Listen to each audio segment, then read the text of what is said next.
I took medication when I was a kid. Everyone said I would outgrow it, so I stopped taking the medication in college. Everything is so hard now. I hate math. It's so boring. I know I'm bad at it, even though my teacher says I'm not. I'm a failure. I can't remember to do homework, I lose things, I can't get anything right. I hate feeling like I'm different, but I really am. Work seems like it's easy for everyone else.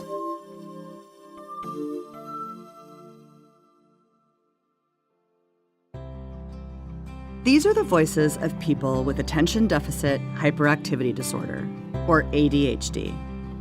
Millions of American children, teenagers, and adults experience this disorder, which makes it hard to concentrate, pay attention, organize, and focus. Their lives are complicated because of it. I know. One of these voices is mine. I was diagnosed with ADHD when I was 9. Most kids with ADHD start to struggle with symptoms even earlier than that.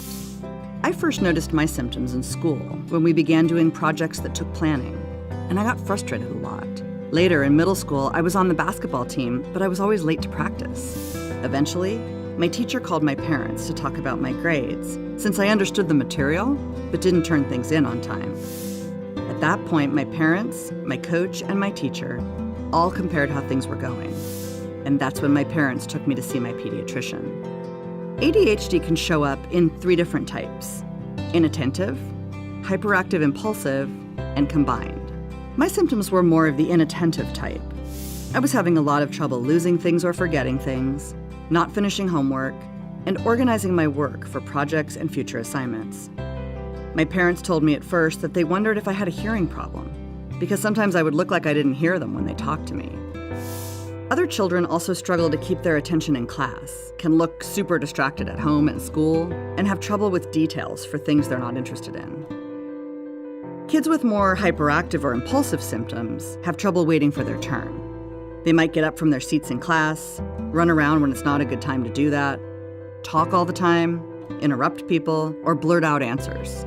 A lot of times, kids with ADHD can get into trouble, since the symptoms can look like they don't care or aren't respectful of others. But they do care. They just can't control it because of their problem with attention. While some people might have inattentive type and others have hyperactive impulsive type ADHD, still others might have symptoms of both, which is called combined type.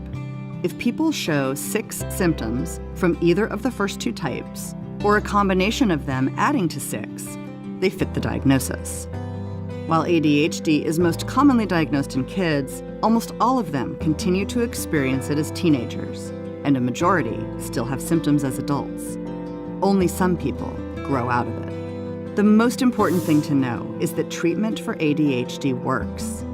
For little kids, this is behavior therapy that also includes their parents, so the whole family can be part of the solution. For school-aged kids and older, the best choice is medication or a combination of medication and therapy. I had behavior therapy where I learned some skills, like specific time management and organization techniques, that helped me in school and in my sport. I also took a stimulant medication that helped me focus my attention. Sometimes people find great help in non-stimulant medications, especially younger kids. For most people, ADHD medications really help focus and block out distractions. ADHD is a serious challenge for kids, teenagers, and adults who struggle to pay attention and focus in many parts of their lives. But there is hope. Treatment works. School wasn't easy for me, but with my therapy and medication, I learned what I needed to do to make it work. People go on to do well in school and succeed in their lives and careers, in spite of and because of their ADHD. I know. I did.